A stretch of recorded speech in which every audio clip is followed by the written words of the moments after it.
Imagine this. You have money. You walk into a store, and there's nothing to buy at all. Empty shelves, a few cans, maybe some salt, sometimes vinegar. That's it. This isn't fiction. This was reality in the final years of the Soviet Union. By the late 1980s, shortages in the USSR had become massive.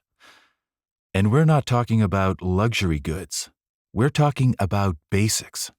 Meat, butter, sugar, soap, even toilet paper. Things that feel completely normal today could simply disappear back then. But to understand how this happened, we need to go back a bit. The Soviet economy was centrally planned. The government decided how much of everything should be produced, how much bread, how many shoes, how much clothing. The problem was, those plans didn't always match reality. In some places, there was too much, in others, almost nothing. And over time, this imbalance kept getting worse. By the late 80s, the system started to break down, and the first place people noticed it was in the stores. At first, products would disappear occasionally, then more often. And eventually, they just stopped showing up. But here's the key detail. Goods didn't completely vanish. They appeared suddenly. A store would suddenly receive something like sausage, and that's when everything changed. A line would form instantly. People stood there for hours, sometimes from early morning. Sometimes they made lists in advance. Yes, literally. Someone would come at night and write down names. You'd show up in the morning and look for yours. If you weren't on the list, you were probably out of luck. Queues became a whole culture. People talked, got to know each other, shared news. Sometimes someone would shout, "No more people," which meant there wouldn't be enough goods for everyone. And even if you made it through the line, there was no guarantee. The product could run out right in front of you, and you'd just leave with money, but nothing to buy. So people started finding other ways. A new word became common. To get, not to buy, to get.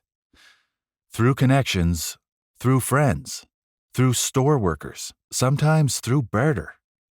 You give me something rare, I'll give you something else. A whole parallel system started to form. An informal economy, where access mattered more than money. Meanwhile, stores kept looking emptier.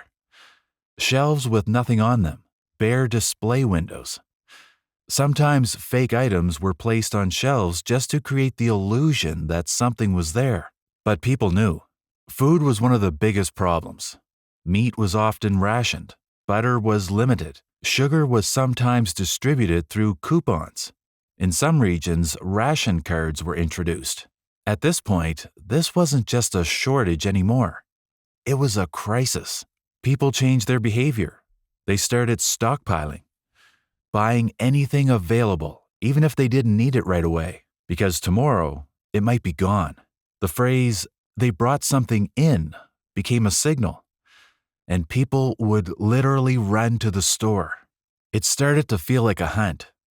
But here's the strangest part. People weren't necessarily poor. Many had money, but money stopped working because there was nothing to spend it on. And that's the real paradox. On paper, everything exists. In reality, nothing is available. By the early 1990s, the situation reached its peak. Shelves were almost completely empty. Lines were everywhere, and frustration no longer hidden. This was no longer just an economic issue. It was a social crisis. Because shortages aren't just about products. They're about uncertainty, about not knowing if you'll be able to buy food tomorrow. And at that point, it became clear. The system wasn't working anymore. Very soon, the Soviet Union would collapse. But the memory of those years stayed with people. The lines, the empty shelves, the handwritten lists, the conversations in stores. And that strange feeling when you have money but nothing to spend it on. So here's the question. Could you live like that?